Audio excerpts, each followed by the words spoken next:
Good evening.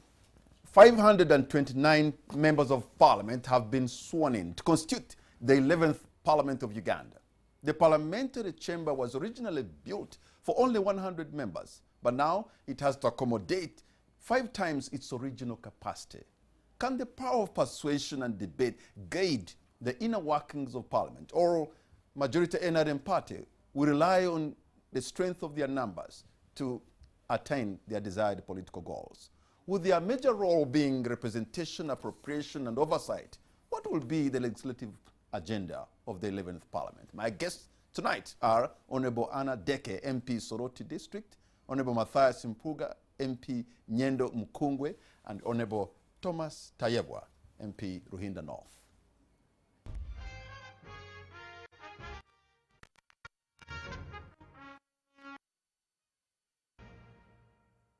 Honorable members, I want to thank you so much for having honored our invitation to come from this show. And since you are now the first members of parliament, I am in the 11th Parliament, I am hosting tonight. Congratulations to all of you. Thank you very much. And a warm welcome. Much humbled. I'm sure Uganda is looking forward. A lot awaits you as legislators, but we want to know in this discussion tonight what's likely to be the legislative agenda. But even before we go to the agenda, I want to pick from the previous parliament, because your deputy speaker, the outgoing deputy speaker, the Honorable Jacob Olanya, in fact, at one point expresses displeasure that the parliamentary debate, the quality was so low and that it was disappointingly poor. And I wonder whether, Honorable Mpuga, this time around you think the quality will be much better, since we have a dynamic new team, most of them very new. Well, big question, narrow answer. Namely that I cannot rate the choices of individuals who come to Parliament. The choice to be flimsy and the whimsical is a personal choice for a member of Parliament. For you to rise and say, I want to go and represent my people, the general feeling is that you probably have an idea of what your people are up for. And therefore, if you fail to articulate that, then I leave to your people to rate you and therefore decide the quality of person you are. Probably in the eyes of the Honorable Jacob Olanya, a member who passes as a real weak, and in the eyes of their people, they are the people they want. Maybe the better answer could emerge from a bigger conversation as to what should Parliament be up to. And that for me is again various. If you took for time to ask each member what they have come for, you probably will not find a common denominator. If indeed you have a common denominator, the numerators will scatter the denominator, because we're coming from a host of backgrounds, and therefore when we come to Parliament, what we really give effort is informed by experiences. Take an example. You talk about 500 plus members of Parliament, and can I tell you, only about 25% are old members. So a whole 70 plus are new members, coming with a lot of energy, expectation, drive, and that energy awaits the reality that they will confront in Parliament. I am NUP. The party is finalizing its legislative agenda in the 11th Parliament. I haven't had occasion to share with my sister from the blue corner. I haven't had occasion to have an up-close conversation with my trainee, the Honorable Tayebwa. Yes, I can confidently call him my trainee. He knows it and he loves it, because I really brushed him and he's fine. So a lot awaits us. Probably the bigger conversation would be, are we able to evolve an agenda that unifies the purpose of Parliament for the sake of posterity, given the fact that lots of, so many members are really young people. Young, not in the sense that they are underage, but because given the average age, they offer promise or probably a generation that still has hope in the promise of a country called Uganda. So the question would be, would these numbers facilitate, would the space, the convictions, the orientations facilitate in evolving an agenda Uganda and probably spur above the narrow convictions from our various colors? That for me is the bigger debate that I really want to involve in. I want to pick out the purpose of Parliament. I think I liked what you said, but let me bring this using the data that we got from the Africa Leadership Institute, Honorable Anna Deke. And what does it say? That Parliament scored 60% in the scorecard released by Africa Leadership Institute, and that they performed poor in appropriation and representation 50.8%, and that 5.4% of the members of Parliament did not speak at all in the entire tenure. I mean, this report, only 17% of MPs are executing their mandates of legislating, oversight, and representation. If you go by the report of the Africa Leadership Institute, that Parliament that you've just left did not perform well. By the way, even the group that you represented, the youth group, performed very bad.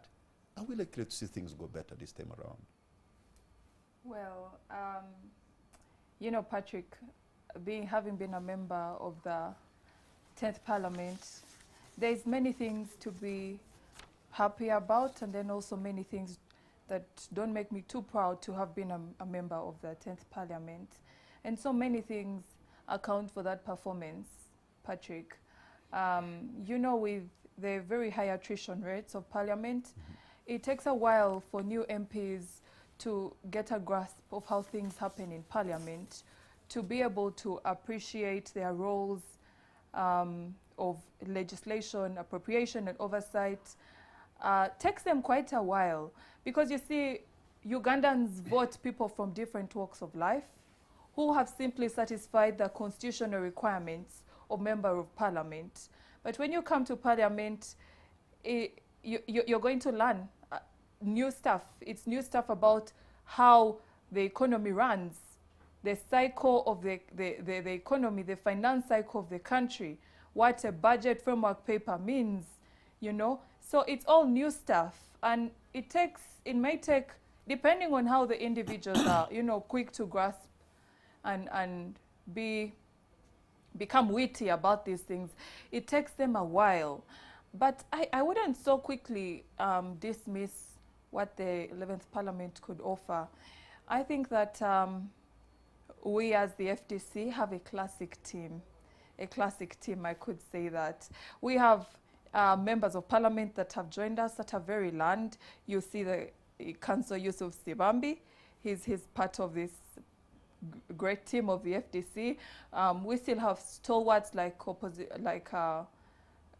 Semujunganda, and I mean, we are a pretty good team, though we are small in number, but we are a pretty good team that are willing to give our time and effort to this.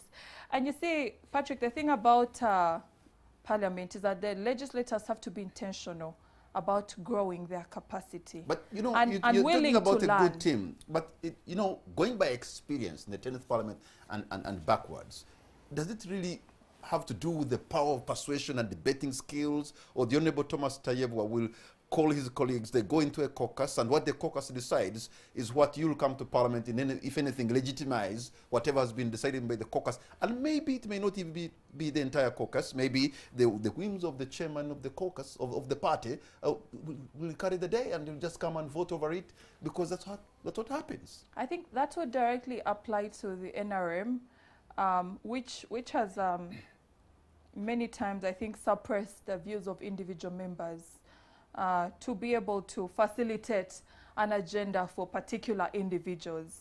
But for we in the opposition, there's so much room for disagreement. Don't you have a room to persuade, you know, using your skills, so that people, whether they are NRM or NUP or whatever, they can see the power of persuasion, and a better idea can be able to win the day? Yes, yes. I mean, Parliament gives us space to be able to do that.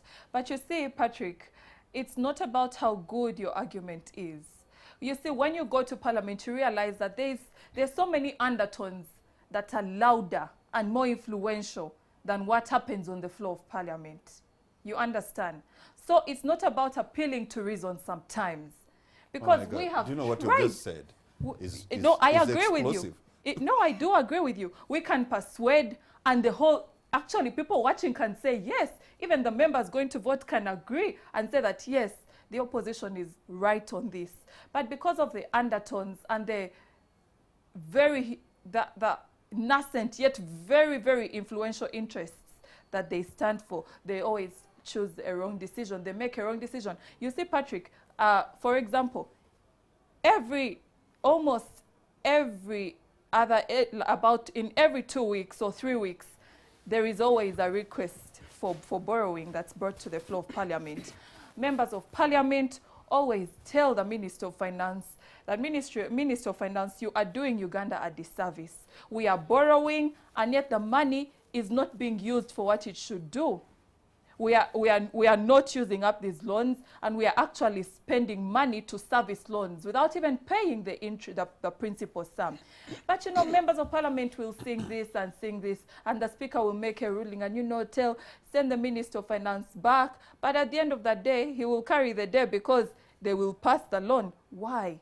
Because someone is interested that it must pass. You see, Patrick? Okay, all right. Let's come to Honorable Thomas Tayebwa, because now the title of numbers has been used before for NRM to carry the day. Yes, you are the majority party. Probably you worked hard into the elections, and so you have the government is in your hands. But sometimes people see when things are, you know, decided in a caucus, and yet they should be decided there in the parliamentary chamber. That sometimes angers Ugandans. You know, it's interesting. It's as if each and every parliamentary decision made, we first go to the caucus. No.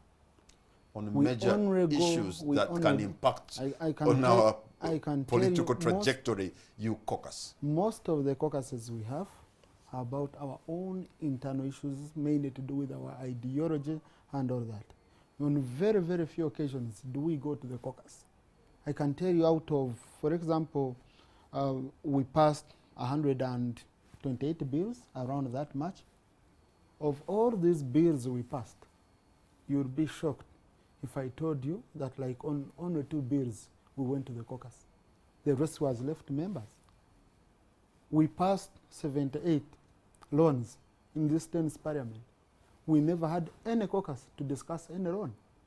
So what is someone talking about? So, we are not having any tyrant of the numbers. If I look at the only 2 that you're talking about, this could be the only major issues that are going to determine how the country moves forward. Maybe according to you.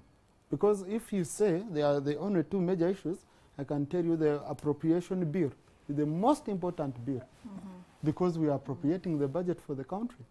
So, I mean, we never go to a caucus for an appropriation bill. Well, if appropriation is bill, how come that and every year sometimes we pass. A month or 2 months after, for example, status will be coming with a supplementary budget, and you'll pass it, and there hasn't been any kind of disaster, there's nothing emergency in it, but you pass it. Patrick, your question was on the caucus being used to push issues which Ugandans don't accept. Well, when we have not had on the constitutional amendment, you did caucus. I just wanted first inform No, because I told you major issues that can impact on our political trajectory. You caucus. I want us to remain focused, okay? I want us to remain focused. You said supplementary. We've never had any single caucus to discuss a supplementary. No. Listen to this. Listen to the Honorable Tayebwa. Yeah. You've said that you have done so well without even going to a caucus on matters of appropriation and passing budgets. I'm saying even though when you do that, 2 months down the road, you're coming back with a supplementary. Yes, and no need for caucus. Because that supplementary, what does it address? The issues it addresses, you'll find they are benefiting both the opposition and the people in government. It's necessary. Well, sometimes I don't love our discipline, sometimes I must admit, in terms of how we handle our budget, because to me as a person, it's not appropriate to come for a supplementary without having supplementary income. Okay? But what the method they use is reallocation. Suppression and reallocation. So you find you have an urgent issue. If you have COVID and you need a supplementary, you have to go for it. If you find that there is something that has come in between, for example, we get a certain project, we have an urgent project, and we need counterpart funding, we come for a supplementary. I've not seen any supplementary, for example, for allowances of MPs. I've not seen a supplementary for buying cars for MPs. It's supplementary to go and serve Ugandans, period. State House is always coming with supplementary. Yeah, State House is part of Uganda. We need our president to be safe. We need our president to operate. When you are making your appropriation as parliament, why don't you just make sure that you put the money that's enough? Because there is no disaster in the State House. There is no emergency in State House. No. But every financial year, they'll come with a supplementary budget. State House is where the running of this country is done from. I just want, we have to be honest. For example, you face a situation. So like, the running of the state cannot be planned for. Like you face a situation like what we've been seeing, the geopolitical issues we've been having. You need to improve on your defense system. You face the crime situation.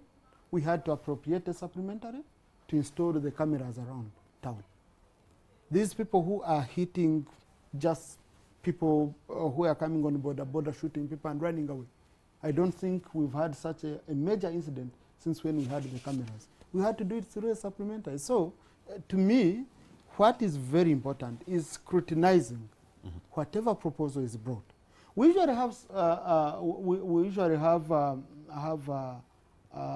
minority reports, and those minority reports are discussed. I can tell you, if one was talking of numbers, I remember we had a minority report on the issue of Naguru land, where they were going to give land in Naguru in exchange for a forensics laboratory.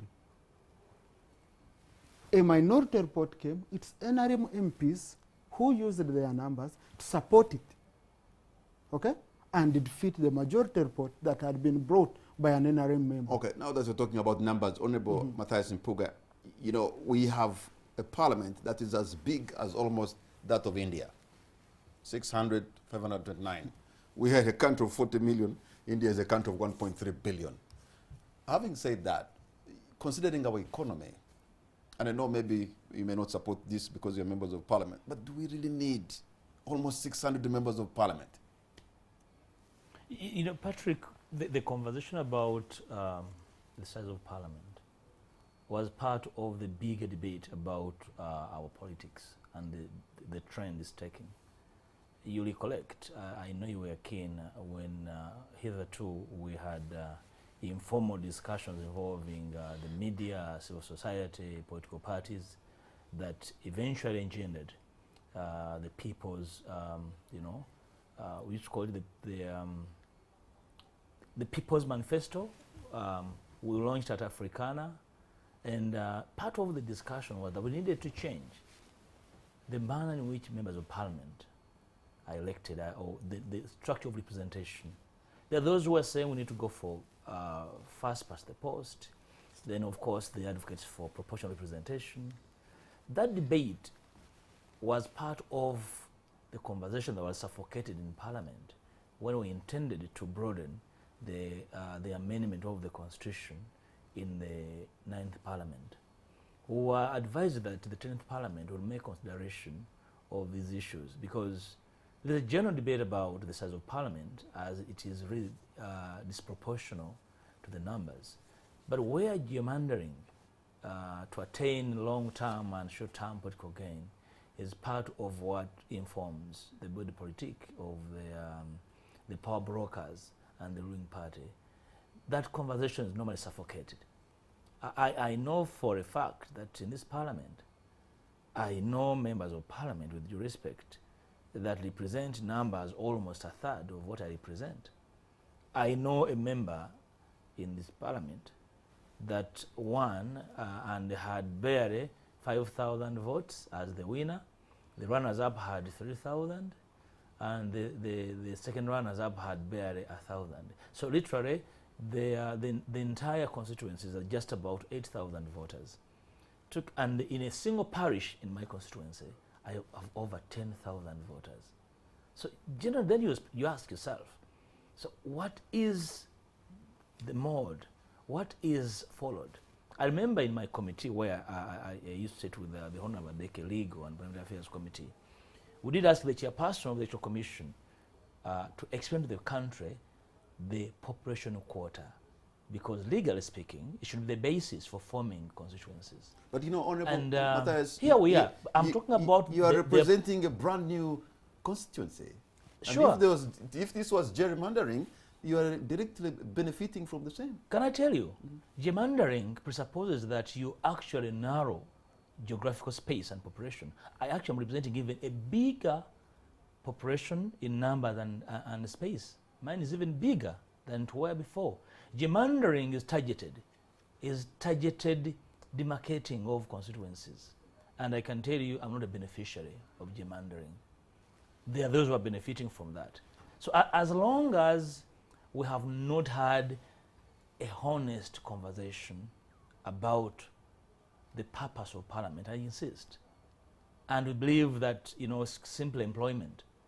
Because the informal conversation is that, you know, people need these constituencies to get jobs. You know, there's rampant unemployment. So Parliament does not sit to discuss the creation of jobs in this country. So we go for the easier jobs. You sit and you create more constituencies. And the argument is that, you see, the people love the constituencies. But the same people too love a smaller parliament. So who is speaking the truth? So who is speaking for the people? So okay, can but we let's look at the issue of logistics itself, because that chamber built for 100 people, now you have 529. 70% of them are new. They are coming for the first time to legislate. And I wonder if all of them turned up, and I'm sure they will, because it's your first time to come to Parliament, they will. How is it going to be like? Well, I wish I was in position to explain to you about where we shall sit as a parliament. Because frankly speaking, for our first sitting, we shall be in Kololo. Maybe you stay in Kololo.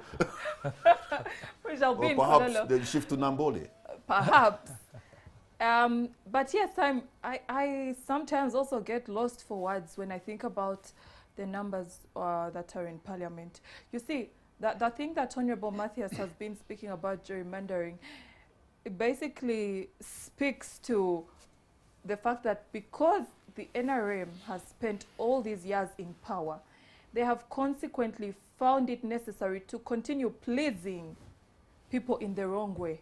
You know, a government needs to put its foot down and tell people that the Ministry of Local Government needs to be honest with people, you know, and tell them that you can't simply just have a motion being brought that you should divide this area without putting into consideration the burden that it's going to place on the economy. Because the cost of public administration has skyrocketed. You understand? For every new unit of administration, you know the implications. I don't want to mention them here. So we are creating more expenditure for our economy, and there's no production, you know, that could be, you know, increasing and helping our balance of trade as a country. So in the last parliament, I think at some point we were borrowing money to pay salaries. Yeah. Patrick, you can imagine if we get to that point where we are borrowing money to pay salaries of civil servants, then really our country is not doing well. But unfortunately, our people are made to believe that when you get a constituency, when this party is divided, services are brought nearer. I have seen many constituencies mushroom, and they are not synonymous with development, frankly speaking.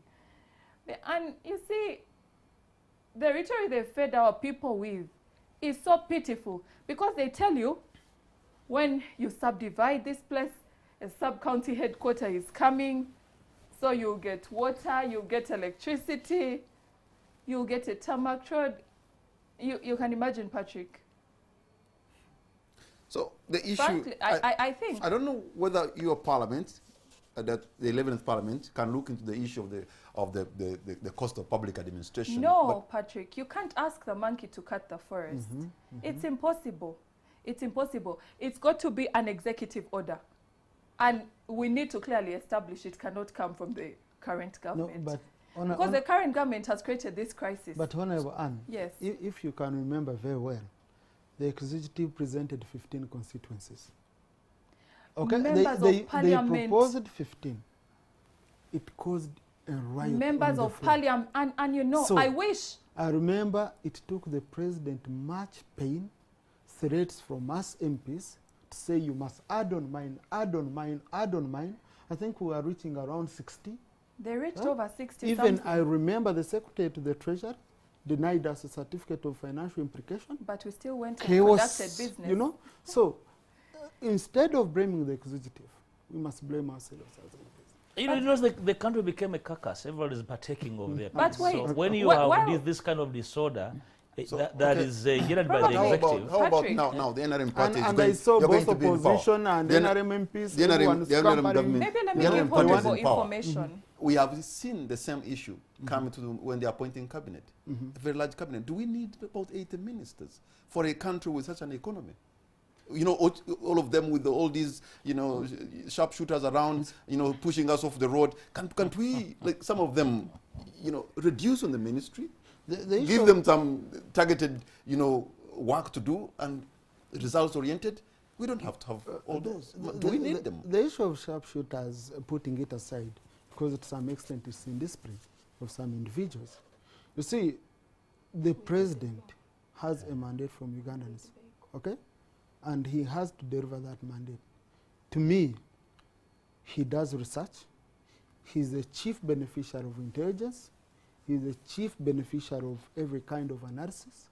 If he analyzes and he says, I need 80 people to run the mandate I promised to Ugandans, I must respect it. Until I get my own government and I determine maybe I need 120, I need 20 people, I need 80. But the president, if he says he needs 80 people, but you know, until recently, the need to merge some of these ministries, departments, and agencies of government still came from him. Yeah. To realize that there's too much of duplication and the hemorrhage of public resources. For example, the green ministries, bring them together and have one. I mean, it is just come now. Are they realizing now that you actually ministries are totally different from agencies? I want to give you an example. Under the electricity sector, you have UEGCL for generation. You have UETCL for transmission. You have Electricity Regulatory Authority. You have UEDCL. You have Rural Electrification Agency. You have electricity credit something, energy credit something. So you can see that's career duplication, very, very career, okay? But for ministries, if the president fears he needs 80 people to run his mandate, Patrick, you want him to fail and he says, look, I needed 80 people and you gave me only 60? Anna. And what you should also remember, these ministers, the salary they are earning is the salary of an MP. Most of them are MPs. Very few are ex-officials. So to me, let's give him his cabinet. Let's give him all the tools he needs. Like someone said, we don't want to have someone who is a command of mechanized unit without mechanized weapons. If he believes the mechanized weapons he needs are 80 ministers, please, let's give him. I can see you endorsing all those, aren't you, very soon? You see, Patrick, I think that efficiency is not about the number. It's also about the quality. And quality in this instance, I would speak about the systems. The president would not need to rely so much on individuals and a very large cabinet if there was goodwill and investment in making sure that the systems of government are actually strong and doing what they should. But because the institutions have totally fallen, he finds himself in such a situation. But let me go back to the point about gerrymandering and maybe speak truth to this matter. The original list that was brought to cabinet, the original list that was brought to parliament was brought from cabinet because that's where they come from. Cabinet generates the list 15. and sends to yes, the 15. Yeah. And when members sat through it, all they could see were individual interests in these 15. Because, you know, the Ministry of Local Government tells people, oh, if you want a constituency, generate you know, signatures, have the petition through your councillors, signatures, you bring, and then we shall subdivide it. You understand? So people do these things, and they bring them here. Now, MPs had so much pressure from their people who had done this, and Cabinet was delivering a list of only 15. And these 15, you could just see through, it was individual interests being covered. And within where? Cabinet. I'm speaking the truth about this because at that point I was not a constituency MP. I was a special interest group MP. I found MPs totally dissecting the entire list and saying, you see, number 1 here, this is the minister who benefits. Number 2, this minister wants 2 sub-counties so that they become a constituency. And so it really became about, so if we are eating, let's all share. So this is what you did? Exactly. I wouldn't lie about it. So it's not the executive. We decided to join you know, the you know, ones Patrick, of eating. But you see, let me say something about this. Yes. You know, in a society where government has nothing to give to people, it dispenses politics. And at the moment, the NRM government has only politics to dispense with. And in a patriarchal society, the patriarch has only politics to dispense. You know, Museveni loves power and control. And in appointing 80+ ministers, he's extending his patronage on the entire population. Through these ministers, many of them, you know, without even grasp of what their mandate is. That's why you hear them, some of them saying, you know, I'm here, I'm redundant. My entire work was taken by my senior minister. I'm here with nothing to do. But they shall remain. You've never had one dropped for lack of what to do. Because then the patron saint of these individuals wishes that to be the case. Because through that patronage, he is exercising control over these people, and probably where Parliament is indictable. But where Parliament is indictable, and I'm a part. I find some of them with all respect. I find some of them with all respect very gullible, because I remember in the past, in the 10th Parliament at the beginning, before they appointed cabinet, some members were being hoodwinked by crafty Ugandans on the streets who are those are streetways that, you know, your name is on the list, you're going to be made minister. People lost money, people were duped and stuff like that. How do we get to that level that people literally are crying to be ministers? They want even to give a bribe, and then con men will take advantage of them. Yeah, How can that even happen?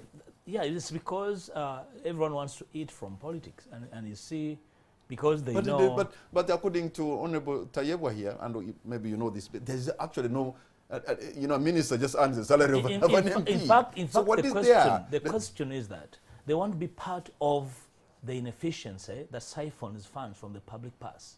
Because inefficiency is part of official, is the sine qua non of their, you know, the operation.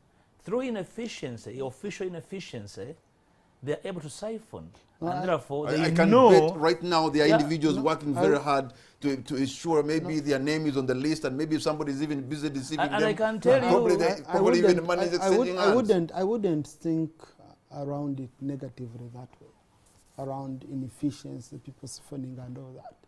I think it's all about people not being contented with what they have. I know very many people who have been doing well when they became ministers. They started struggling with their businesses. So I don't know what the siphoning is all about. But you remember minister who wanted to drop a constituency, jump to another, and then remain a minister? What I've been telling colleagues is very simple. You were elected by people to be a representative, not to be a minister. Reduce on the ambition. Even now, in this exercise, by the way, of speakership and deputy speakership where we are, I know people who are just being told, if you vote so and so, you're going to be removed from the list. It's a weapon. And I know you're by the way, I know you're running for deputy speaker. That's right. So you're in the race for the deputy speaker. I know some people who are saying, no, Tayebwa is in to be seen so that he can be appointed the minister. And I said, come on. You know, don't belittle some of us to that level. Some people really being a minister, And You are the in day this of for a long course, haul. You are in this for the long haul. look, I was voted to represent the people of Ruhinda North. I'm satisfied with that. I just want to be a lead in parliament, which is part of why I was voted, because I'm still in the representation sector. So the issue of ministers is really disappointing. And this is the time you don't envy to be a president for sure. Because I know people I've talked to, someone has said, please, Tayewa, you know, I'll go slow. I'll give you my vote, but I can't talk a lot because they are vetting, you know, and someone has the power to influence cabinet. You know, cabinet posts are being just dropped on the street. So, but the good thing is, whenever the risk comes out, you see people swallowing Panadol, some people disappear for around 3 months from parliament, because some may be sold whatever they had, others, you see others no longer even speak. Some say, no, you know, you were on the list. But because so and so, you know, they changed the list. Huh? There's a list that appeared, you know, and at the end of the day, somebody found it. A woman is selling mandazi was using it. Papi, when they released... And then they say, this is the list, and I'm like, look, when they the list you're talking about, when somebody had it in the mandazi. When they released the last cabinet, this, we were seated somewhere with some few friends. They said, no, this is not the one. We said, but look, even the presidential press secretary has tweeted it. He says, no, this is the one, you know. But it's a Patrick, in the 70s, this country is awash with information that in the 70s, I think it was President Lule who outed a list, and one of the members that was supposed to take that list to Radio Uganda for the official record to the country appended their names on the list, and he was read on radio as a minister, and it stuck. So when you see people... oh, this goes back, way back. Yeah, sure. So it's part of our DNA that actually, when some lists fly around, probably they have the power of persuasion of the powers be to get inclined. So, gentlemen and lady, hold on to your points because we're going to take a break, and on the spot we'll be right back.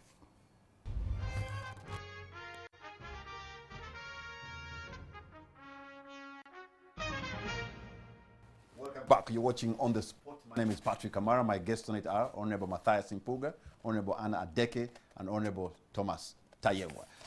And in this 11th Parliament, Matthias, we have been having growth, but this is jobless growth. And I think one of our biggest problems in the country is unemployment. I wonder how the 11th Parliament can legislate towards developing the economy, appropriating money into areas of production so that maybe we can increase on our jobs. Just we've had Makere graduate about 12,000, I think, graduates. And over 500,000 people will graduate, but maybe there are about 70,000 jobs. We have a crisis in our hands, don't we? You know, Patrick, I will disappoint you that, yes, Parliament has duty to ensure their jobs. But I'll tell you, we have unfinished political business. And if Parliament doesn't summon the courage to real speak to the elephant in the house about our bad politics. You know, you speak to any member in the house, and they speak to you about how they came to Parliament and the kind of roadblocks, the kind of challenges, and the kind of, insanity, polity that reigns in our country. At the end of the day, what you're talking about is a competition, an unfair competition between national resources for development and resources divested into terrible politics. The politics of patronage, the politics of, till death does us apart. We can never have a fair and honest conversation about jobs when actually we have not engendered a conversation about what is acceptable and not acceptable in our politics. But look at the budget. If you don't address it, that's politically suicidal. Because at the end of the day, Patrick, hungry and angry people will push you out. I'm speaking about the hierarchy of our needs. Tell me, haven't you had a budget over the last 30 years? Tell me how many jobs were created in the last 5 years. Jobs. Instead, we are enslaving our citizens into various worlds simply because we have failed the political test of engendering sustainable politics. When you make politics durable, you free resources to invest in job-creating undertakings. Look at the budget. Look at how skewed our priorities are and how much money has been channeled into ensuring durability of our economics, create jobs, and ensure that posterity will judge us right as members of parliament. So I am saying that this can be done, but can we engender a conversation and say, we know, for example, how terrible the last election was. Are you telling us that we go and say now we want jobs when the people who are supposed to do the jobs are in jail? That we create schools when the young people that have children to go to school are on the run? Because the politics are hunting them. I am trying to discuss my hierarchy of needs in the next parliament. We must begin with the elephant in the room. We're going to get into that. It is actually eating away the priorities of the country. Honorable Anna Deke, you represented in the 10th Parliament probably the biggest constituency, because your constituency and the president's constituency are more or less the same, the entire country, as a female national youth representative. What is the situation like in terms of our joblessness? Wow, well, it's really bad. It's really bad, Patrick. And I know that the members of parliament know how bad it is, because each of them have youth in their constituencies, and they have to live through that pain of young people always begging them for money, making it impossible for them to even access their communities. You understand? Always asking for projects. But this is all because we didn't set our priorities right. And if we did, we didn't follow it to the letter. That's the biggest challenge that I see. But it's a global crisis, Patrick, also, remember? You know, Patrick, you really can, I don't think you can satisfactorily legislate to solve unemployment. It's something beyond just legislation. There's got to be total goodwill to actually see that the government's resources are channeled in specific sectors where young people are, and they're actually creating their own jobs. But if you as parliament, you're appropriating like 3% to the sector of agriculture that is employing about 70%, are you saying the parliament has no role? And you see, Patrick, this is what we as the opposition are always singing. Just a few weeks ago, 2 weeks ago, when Honorable Bahati brought the appropriation bill to parliament, one of the honorable members, Honorable Nsamba, told him, we don't have our priorities right. Look at the money you're allocating to agriculture. In 1986, Ugandans were exporting 80% of their coffee as raw. It is 2000, it's 2021, and we are exporting 35 years later. 78% of the coffee is being exported as raw coffee. So 35 years later, we have never prioritized agriculture. You can imagine how many Ugandans would be employed in the value addition chain of just coffee. You understand, Patrick? So even if we sing and sing and sing, as long as there is no political will, we are just a choir in this country. Honorable Tayebwa, President Yoweri Museveni has always talked about value addition, almost at every level. And up to today, you can actually see trucks from Kenya, you know, in a garden in Kamwenge or somewhere in Mubende, buying kasoli, and they are just crossing the border, you know, kasoli as raw as it is, sometimes even on its corn. We are doing value addition on our politics. But the president has talked about value addition. That one example alone. And imagine, like Honorable Anna is saying, the kind of jobs that are lost just on that. You see, just allow me to, on that issue of job creation and legislation, Honorable Mpuga said you can't do that, you can't legislate job creation. But may I say you can do it? Well, listen. In this term, and where I request my very good brother and my senior, Honorable Mpuga, to come in and marshal the opposition to support the president's agenda, because the Ugandans have given him 5 years, whatever disagreements we might be having. He has talked about the issue of bringing more people into the money economy. That was the main issue in Corona. Now, personally, I've never been employed.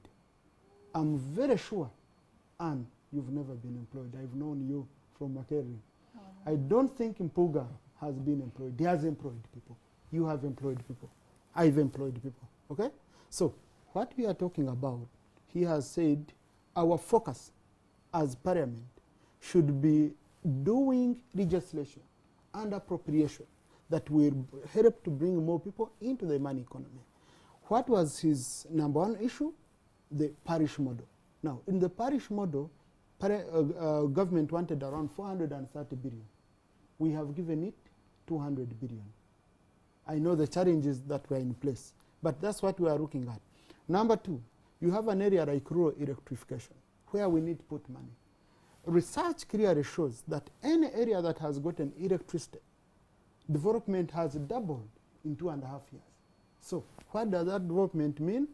If, for example, in my area, I come from Bitereko Trading Center, we were getting metal doors from Kashenshero and Ishaka. Now, because of the electricity in Bitereko, we are able to fabricate. There is fabrication, there are saloons, there are what? We as MPs, we should not focus on these big industries and all that.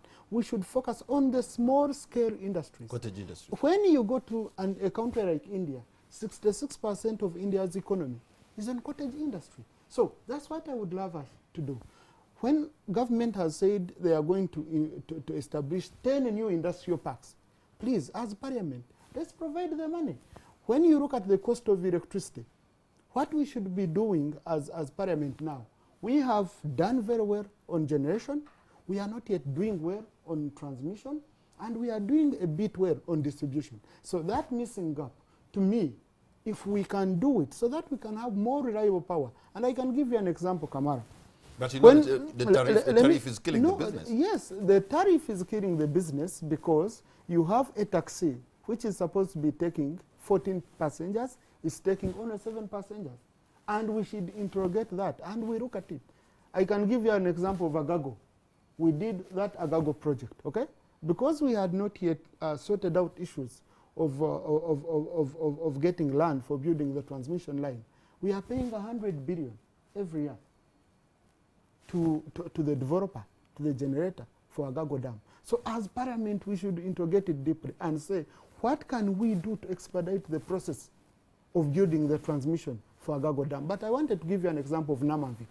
So how do you build a dam let me first give without a plan of evacuating that power to the people? No, they had the plan, but when they went to compensate people on where they should pass the lines, people refused. They're asking times 10 because people are like, it's my land. You have to secure the right of way first. I thought that was those are issues we have to sort out. If you have to wait for right of way on every project. So now we are paying 100 billion. I wanted to give you 100 billion every month or every year for a power that we're not even getting. I wanted to give you an example of how parliament can help industrialists. Kampala Cement used to have 36 hours of load shedding just here in Mbarara. Okay? They brought a loan from JICA to build a new substation in Namamve because we had a dilapidated substation which supplies around Mbarara. It was opposed by members up to when some of us who had interests in the industry sector, okay, came in and said, no, industrialists are suffering. 36 hours of road shedding. So we convinced colleagues, we signed. Now Kampala Cement has only around 8 hours of road shedding. If we can sort out the issue of our dilapidated power grid in all industrial areas, I can tell you production in industries, I run a factory. It's very expensive to run a generator. So if I can have reliable power as parliament, if we can appropriate more money around such sectors, then Patrick, let me interrupt you with information. Just a second. You complete your conversation. I would like to see Thomas in a conversation about power with General Museveni because they seem to be at cross purposes. Electricity. Why? Electricity, yes. Because the last time I had General Museveni speak about power in this country, his trouble was different. He is your leader. Have you discussed this? And what did he what say? is your policy What did on he say? power? He was actually discussing dealers. No. And he did not seem to suggest that the problem is what you are addressing. And you are at cross purposes. President Museveni has been very clear that electricity, power for industries, should not cost more than US cents 6 per kilowatt hour. Okay? Currently, we are around, I think we are around 11 US cents per kilowatt hour. Because you want to bring down the cost of doing business in Uganda, and these industries expand, and you create more jobs. That we agree. Yes. That we agree. Yes. Do you have to lament about it? What is power for? What is being in government for? Are you trying to ask somebody from Kenya to come and fix the problem after 35 years? Please. So this tariff Please, really, is it please, because there are please. very few people who are using the power available, or the concession that you did? Yes, no. Let me tell you how it is. Few people using the power? I remember some time back you hosted me here with the MD of Umeme. I remember. It's in just a minute why we have high cost of power. We are generating, now we are in around 1,000 megawatts because Isimba has come on board. We have these substations and all that, okay? Now, Ugandans at the peak consume around 750 megawatts. And yet, the world over, in Africa, apart from Ghana, we sign what we call capacity agreements. Either take or pay. So what it means is that if I produce power and you don't take it, you must pay for it. We are paying for the power that we're not using. That's a standard all over the world, I can tell you, Kamara. Reason being, it's very expensive to generate power. So all these guys use borrowed money. So when you're borrowing that money, they want to be guaranteed. So whenever you're going to set up, as Parliament or government, why don't you start up enterprises? Why don't you set up enterprises that can consume the surplus 250 megawatts? And by the way, beyond that, our power pool is being polluted by mainly two producers. One, Bujagari, which is Bujagali is the most expensive jam in the whole world. No, listen to me. Bujagari, which is producing at 11 US cents per kilowatt hour, and then we have in thermal generators because you need a power mix, for you to be considered okay. So, and our thermal generators are at around 100 megawatts for the country. So, what you need as a country is very simple. Take on those. So with all these surplus, we still need and we have moved. You know, now you hear the contradictions. We have a surplus, we have load shedding at the same time. So I think one day you call us for a discussion on power. I take you deep. But no, we're going to do this because of the lack of jobs. And power can help in empowering enterprises. Enterprises bring jobs. How government is bringing down costs? Number one, we are starting to run these generation plants ourselves. Isimba is going to be run by UEGCR, which is Ugandan. Karuma is going to be run by UEGCR, which is Ugandan. These ones of Namamve are going to be run starting this July. And then also this one of Kira, but that one is producing very, very cheaply at 1 US cents per kilowatt hour. But let me say this. Okay. Maybe you want this debate. Okay. In the 9th Parliament, Umeme came to seek permission to list, to be listed on the stock exchange, and of course fronted by the Minister of Energy. I rose on the floor of Parliament and I spoke about this internet listing, opposing it, because I had deep understanding of what they were trying to do, but either out of gullibility or complicity, ministers, members of Parliament did not understand what I was talking about. So you are opposing the listing? Certainly, because they had not met even the best conditions for listing. What are and now see, what are the best conditions? They were going underhand to be listed in the concession. In the concession. They hadn't even met the terms for the concession. and they were going through the corridors to have a renegotiation on their concession, having failed to meet the primary condition in the first concession. Matthias, Now here we are lamenting about, you see, Matthias, this, if I that. can One at a time. It is an Let him conclude industry. his point. It's an industry of dealers. Unless you sat down and broke down Matthias, how if I these can dealers give are you hiring and firing Okay. politicians Just- I'm gonna change. to speak let me nicely give on you their behalf. information. You Allow know? me to give you information. Yes. Parliament, even if you discuss listing of a private company, it becomes very difficult. The number one requirement for listing, you must be profitable for around 2 consecutive years. Umeme was profitable. Number two, you must be having audited accounts. You must be having a board. My friend. So if you meet it My now friend. and you go I to talked the about- Capital Markets Authority, then what you're saying is you make a resolution, you stop a listing of a company, it sues you, you lose billions So, again. all right, I want to change gears. Patrick here, has because ended this is out. how- Let me say this is this. how we reach- Yes. Umeme had come for listing when it was loss making. And you know for a Sure. fact there is evidence then after that's, that that's information even came criminal. that That's actually in the- I was in the right. lines. Then that's wrong. Okay. Patrick, Yes. Patrick, I think that this conversation about the cottage industry, employment, and the cost of doing business, being a conversation we are having after 35 years of the NRM in power, is really a dishonest one. Because if the result of the unemployment that we have now is as it is, it did not happen in one day. You understand me, Patrick? The challenges of doing business and growing cottage industries and the cost of electricity and how flawed the electricity sector is and how expensive Bujagali Dam is, being the most expensive in the world, these things did not happen in one day.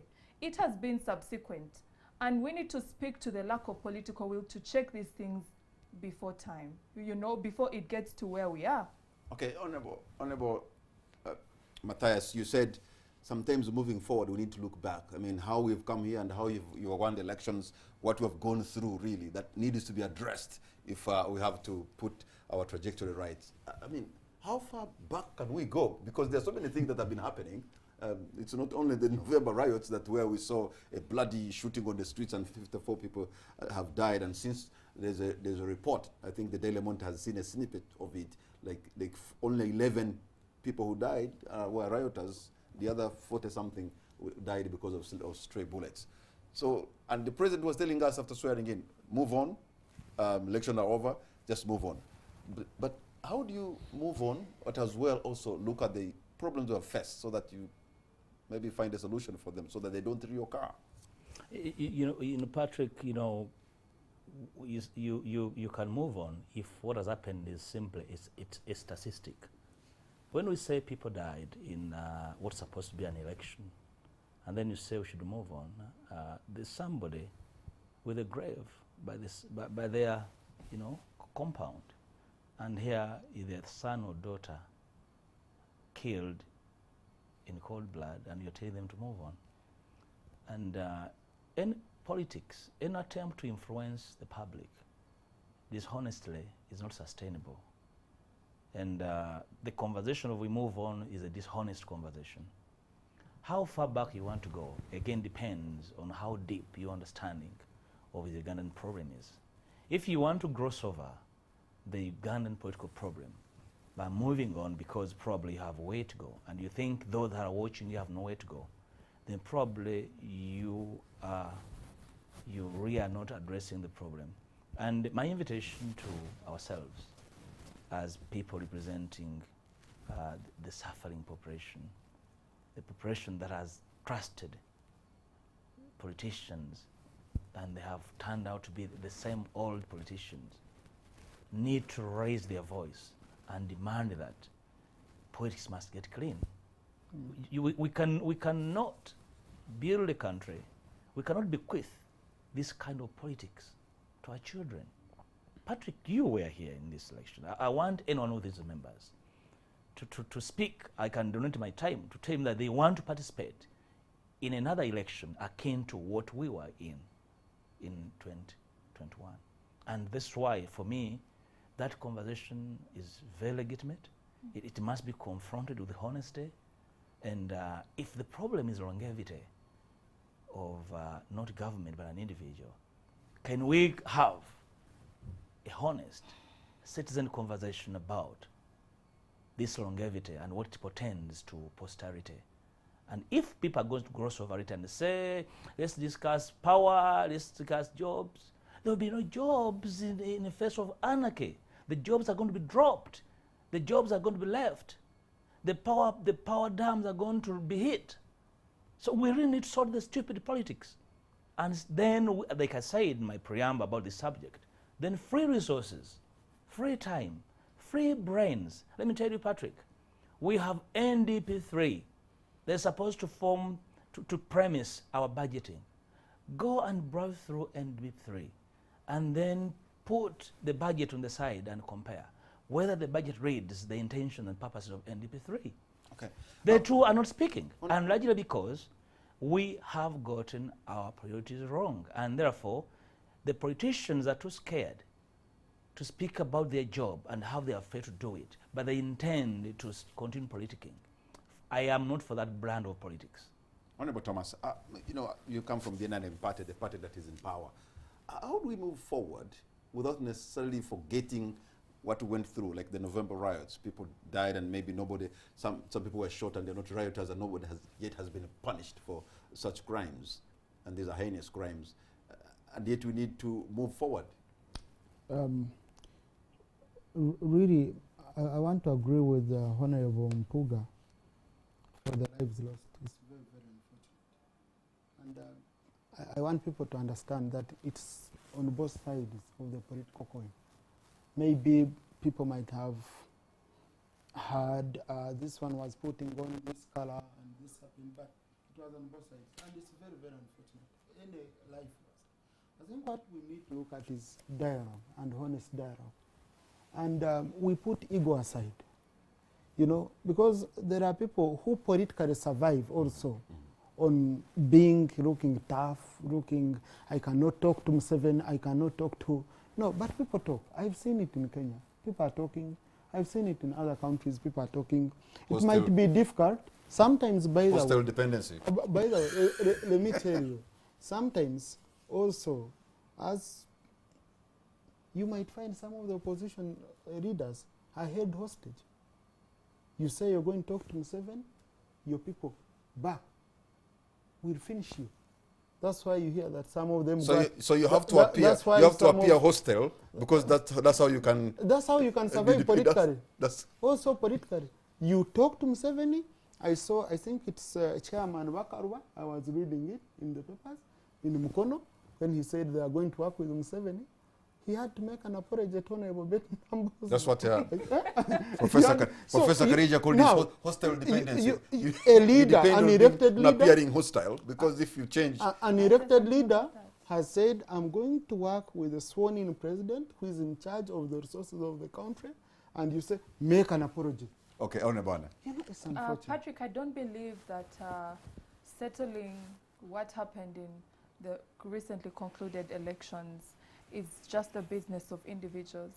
You know that you're an opposition leader, you can go, we as a group of, you know, MPs in the opposition can go and have a dialogue with the head of state or this. It's not a conversation that can be settled that way. Because what we saw happening in November is a product of so many things that happened long before. It's not the first time. You know, Kasese is still fresh on our minds. It's still fresh on our minds, yeah? The Committee of Defense went and did a very vague report, very terrible work, and brought it to Parliament. They didn't even speak truth to the matter.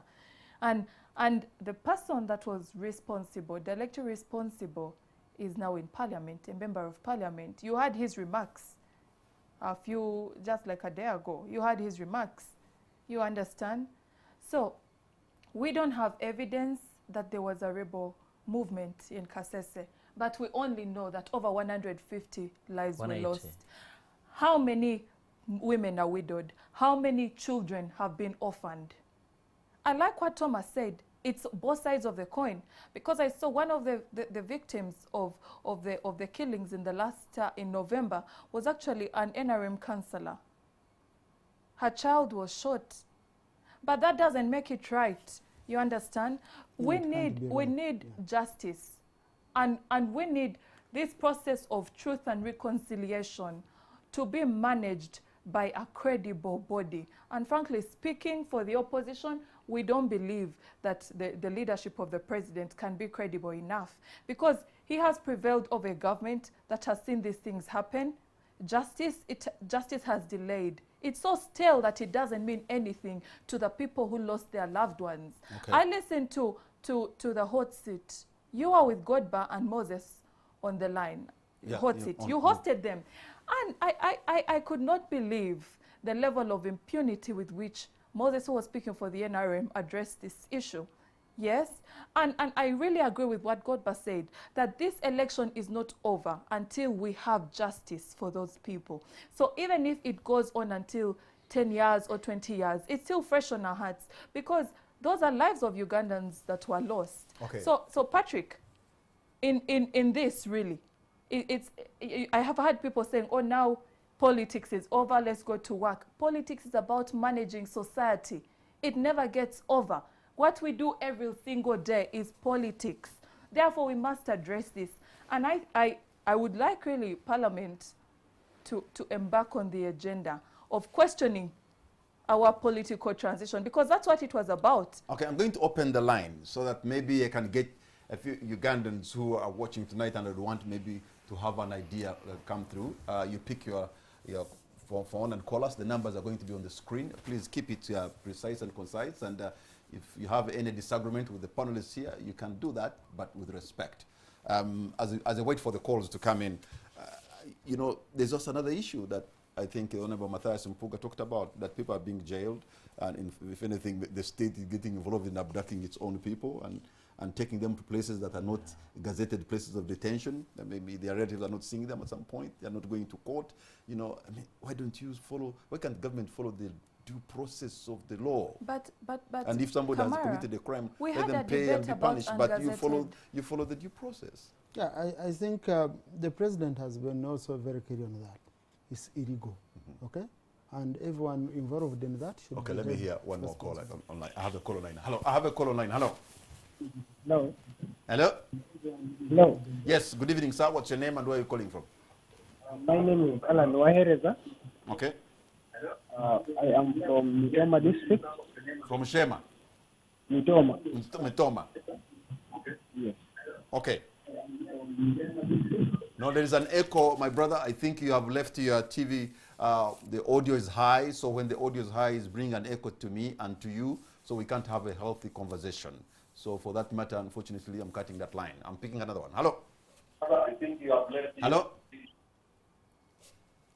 I have another call online who also seems to have left the volume up and is messing us up. Hello? Okay. I'm dropping that too. I'm picking another line. Hello? Hello? All right. Probably you'll have, let me just give this caution, which I always do. When you call and your phone goes through, please turn down the volume of your TV so that it doesn't send an echo. If the volume is high. Hello? Hello? Hello? Yes? Yes, can you hear me? Good evening, sir. Yes, good evening. My name is Derek and I'm calling from Budapest, Hungary. Budapest, Hungary. Derek, you're on air. Yes, about contentious legislative issues that we would want to see in the 11th Parliament.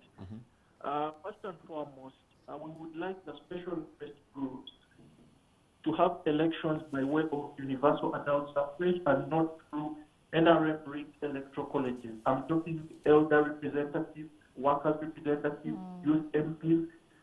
We need all these people to be voted on that day they vote for constituency MPs. Just as an example, if someone is voting for a workers MP, they could present their NSSF card, and if someone is voting for a youth MP, they present their date of birth. If they are below 35 years of age, they vote by way of universal adult suffrage. And then the other question will be posed Honorable Attain and Honorable Muga. Is it possible to have a bicameral parliament to try and cap the ever-increasing number of MPs, such that we can split them into the lower house and upper house to have a better quality legislative agenda? All right. And the other issue is also to ask the Honorable Matthias Buga, is it possible to have devolution down to the 13 states that founded Uganda, such that we can have parliament based these 13 states that were founded in Uganda as independence to try and have a true picture of decentralization. All right. Thank you so much. Yeah, and then lastly, about unemployment, I want to thank Honorable Buga and I want to thank Honorable Attain.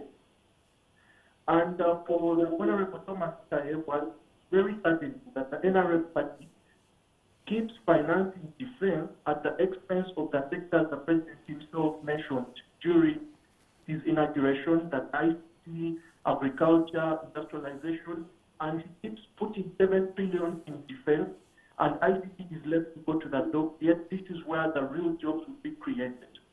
Thank you so much. Our caller from Budapest in Hungary. All right. Our time is out, but I'm going to pick maybe 2 more callers. And if you can be very quick, I have a call online. Hello. Yes, hello. Yes, sir. What's your name and where are you calling from? This is Jeff. I'm calling from Busega. From Busega. Jeff, you're on air. What Honorable Mpuga said is right. We do not solve issues of safety. The government would spend most of its time trying to guard what it perceives as people who are being illegitimate. That aside, one more point. Those gentlemen and ladies there are members of parliament. I don't think the president was serious when he was speaking about Umeme, but please deal with Umeme. Please deal with Umeme. Umeme is, let me just give a simple thing before I go. Umeme is an inefficient company. It has trapped with all its investments. It has trapped government to make it to compete. But the politics, you compete not but Okay, the line there is now, we're losing the quality of the line, but you've made your point and your point is taken. I'm going to take one more caller and then I'll close the lines. I have a call online. Hello. Hello. Yes, hello. Good evening, sir. What's your name and where are you calling from? This is Charles. I'm calling from Liantonde. Charles and Liantonde, you are on air. Yeah. I appreciate whatever you're giving to us. So I'm saying, yes. This lady who has just been talking, I'm saying that he's a good speaker, but whatever he has been saying, I think it's true, but we need to also focus back on what also the president has been doing in the ways back. So what he has been doing, I think it's a good thing. I don't know what you have said, sir. I really don't. I'm cutting the line. No, she was appreciative to the lady who was speaking well. Okay, you got it? All right, somebody understood it. Thank you. I have a call online. The last my producer saying we should take one more. Hello? Hello. Yes, sir. What's your name? I'm from Harvard. Where are you calling from, Harvard? Calling from Harvard here, Kezi. Okay, you're on air. Okay, my point is on property. I was thinking that maybe if they want to eliminate poverty, they should focus on agriculture. Okay. If they want to end poverty, they should focus on agriculture. I think you've made your point, and we're closing the lines. Thank you so much. You have questions, you deal with them, and then that will be the way how we are concluding our discussion. Very fast from the callers. Eric from Budapest was real elaborate, and you gave enough time.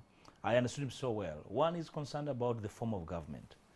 I believe part of the bigger conversation should be whether the current form of decentralization is sustainable, because you have a lot of work being done by local governments. Too much work with too few resources, too little resources being dispensed at them. I think that's not sustainable. Part of what we wanted to delve into, and a real problem, will invite colleagues in this parliament to have, again, a more honest conversation about the possibility of rediscussing the form of government. We have our Kenyan neighbors. They were actually toying with the same problem over the years until they caused a debate amendment on their constitution to devolve power and resources. For me, that is very attractive, a conversation to me, and I want to be part of it, to consider, to put resources where actually the actual work takes place. And for me, that will probably give us impetus to vote resources that will go and implement our plans as a country. Otherwise, at the moment, it is planning without plans. And yeah, sure, I'm speaking economics. There's a decision between planning without plans and planning without planning. When you have planning without plans, you have white elephants for plans that have no resources to implement. You speak so nicely about them, coach in nice language, and when you actually move to have them implemented, you have no resources. And because the center still wants to control these resources and doesn't want to really to give them where the work is being done. Because again, we have prioritized the patronage as the biggest sector in this country. Patronage and politics being the biggest sector is actually consuming all the resources. So we need to rethink our political model. I think the political model has failed. We need to rethink it. All right. So Eric, you're spot on. Of course, the other thing was talked about was the having two houses of parliament. Just a quick one on that, Yes. because I don't want to go back. Have you read the concept on the parish model? Because you're talking of taking more money, okay, to the local governments down. I want to give you the concept, to give you information, using Honorable Adeke's district. Under the proposed parish model, the funds we have now, like Women Fund, the Youth Fund, all those funds aimed at wealth creation. So right currently you get 548 million. Under the parish model, the money we had, government had proposed, Sorot was going to be getting 3 billion. Okay? So it means we are taking more money to the people. But what we need is for us to read these documents, appreciate them very well, and we start appropriating based on them. All right. Because in the end, the documents we just dismiss, they have been much more money for government. Patrick, Yeah, and by the way, you're also making I the ask of concluding- you to invite me and we dissect the parish model. I am an Asabic reader, and I read. I know I can you very assure well. you. Yeah. I have read it. It's politicking. I've can given tell you you- an All right. example. I How much know money economic going to models. Soroti. So a model, a model that is theoretical and does not consider cooperation. No, we cannot start now. That the can- parish Yeah, so model I'm telling you, right now. I can I've tell given you, a theory. I can tell you, I have read it. Okay, It will be another Mioga. you're So cutting short in 5 seconds. Eric again spoke about probably the need to have two houses of parliament, the lower and upper. Again, if we discuss with honesty the form of parliament, are we going proportional? Are we going past the post? Probably that will give us a cue into whether people are being properly represented. Because the current mode is amorphous and has no consideration for any form. If you ask the Electoral Commission what's the premise for constituencies, they will say agitation. We never legislated agitation as one of the choices to make to have a member of parliament. So it goes back to whether we are ready to go into honest politics. Because the countries we so admire, they solved the primary contradictions relating to their politics. They agreed on what is acceptable and not acceptable in their politics. Thank you so much. Honorable Adeke, you're cutting short. Well, Patrick, the gentlemen want to discuss the parish model. I advise you invite them here maybe 1.5 years hence from today and discuss the parish model. Because we know NRM for selling hot air. It sells. That's how NRM, it's just evolving, always coining something that looks so glorious. And then when it comes to actually touching it, it's air. We told our voters that this yoga thing they are marketing to you is going to disappear. It has disappeared. They are saying they are giving it another name. But I guarantee you, Patrick, let's meet 2 years from now. Hot air. That's all NRM sells. The conversation about splitting a house and having, the upper and lower chamber and following the Kenyan model, yes, it can all be good. We have a thin economy, though. When you look at Kenya, we have a very thin economy. If you see Kenya's balance of trade and ours, the difference is so stark. So I don't think our economy can sustain it, even as it is now. The parliament that exists is very small. But then again, I hope, and I want to tell Ugandans, not to put their hopes on the laws, on constitutions, legislation, and courts as they are. That's all false hope. There's a reading that some of my friends were quoting today by one of the justices. I think it's called The Spirit of Liberty. And he was saying that people should not rest their hopes on constitutions and legislation and courts, because the true liberty lies in the hearts of people. You'll have the best legislation that there is, but as long as there's no goodwill and the hearts of the people in charge do not want it to be as the legislation lays it out to be, it will never be realized by people. So I think that we need to really reimagine our democracy as a country and anchor it on political transition and not really on legislation. All right. I think there was no question that was sent to you, but you know, when trying to build the economy, if you can answer this very quickly, I think there's some sector that should be in the hands of Ugandans. You know, the banking is not in our hands. The telecom industry is not in our hands. Insurance is not in our hands. I don't think even the hotel industry, big hotels, are not in our hands. Everything is in the hands of foreigners. Don't we need at one point to have all the things to be in the hands of Ugandans, so that when the money is actually collected, the money even stays here? We have traditional healers. I agree, but before that, Patrick, before that, there is a statement the gentleman from, I think, Budapest? Yeah, sure. Said NRM giving more money to defense than go and do business in Somalia the way it is. Go and do it in Libya. I was in Hargeisa, okay, Somaliland. Had gone there for a business trip, but I had to move in an armored car. Just go and see, and then you will realize why it is important. And I'm very, very sure the moment Mpuga becomes the president of this country, he will give more money to defense. Number two, the issue you've talked about, I totally agree with you. We need to see a way of building local content in terms of serious investors. And I shared this with the president some time back. I suggested to him that, look, most of these investors you see around here are investing $2 million, $1 million, and then they say they're investing $15 million. I'm an investor, so I know how much it takes to put up some of these factories which I see. So I said, instead of our people putting money in arcades and all that, which are usually empty, and they even borrow money for that, what we do, let's get around 10 people from Chikubo, the top 10 people, because most of the people in Chikubo are importers. We take them to some of these countries. We can use private sector foundation, Uganda Investment Authority, and we draw for them serious bankable business plans. Then these incentives which we are giving foreigners, we give to these local investors. And we first try. You can see everybody becoming a local investor. You start around with Thomas, can I give you this information? And you get them affordable capital. Thomas, okay? can I give you this information? Then you give them targets. When you try from those, then you would see what would come. Thomas, next. are you aware Please. of a gentleman in Chikubo, a Ugandan, who had started a textile industry, but closed it because government failed him because of unfavorable taxation, and he closed it? Yeah.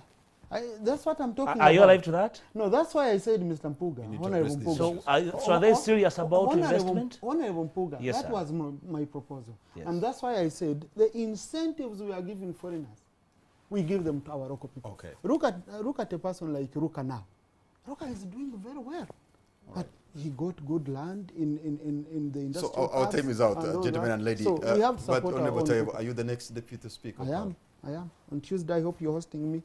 You know, the next deputy speaker of Parliament. The next deputy speaker of Parliament. I've seen, like today, I've seen some opinion poll from some media house, and I really love people People are making money somewhere. We'll be having a deputy speaker here. Well, congratulations, No, no, By the way, Honorable Matthias, are you the And, next leader of opposition, Matthias? Are you the next it's not my prerogative to But make such a I pronouncement. told him I'm praying for you. I belong to a party that has no deficit Okay. of able men and women, so one will be Are chosen. you the next commissioner? He's The- being humble of Parliament? about Are you the it. next committee He's chairperson? being humble about it. I think he should tell me as the leader of opposition. How about that? No, I think I'm saying Honorable Mbuga is we being have no humble about deficit of Okay. able men. But we and do women. wish him But- well. but Just We allow do me. wish him I well. thought Patrick- toward the end I can digress a little bit. Patrick, 1 second. Everyone is still Just tight. 1 second. Yes.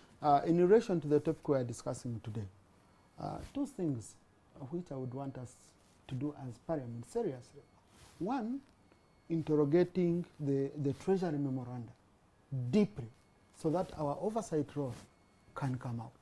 Number 2, involve more people into the legislative agenda. Okay. The moment we do those 2 things, and finally, the issue which we had started with about the quality of debate and members. You know, these are people's representatives. We cannot come to criticize any of the represented people, but we can help to build their capacity. And one of the things we can do, improving the research in Parliament, we have very few researchers. If you wanted someone to make for you research, maybe the seniors, with the seniors, you can easily get someone. But if you're not highly connected in Parliament, it's very difficult. And number 2, why wait for the African Leadership Institute to first know that so-and-so has not spoken for a year? We should be interrogating the Hansard, and Okay. if you find someone who has not spoken for 6 months, you call him for coffee. It can even just be coffee. Honorable members you say, of Honorable, Parliament, how can I help you I want to overcome this? I want to thank you so much for the time you've given us. I want to thank you so much for the insight, and for those who have been watching this program, I also want to thank you for your great company.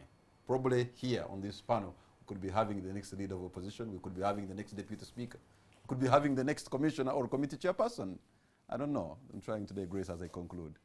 Good night, and God bless Uganda.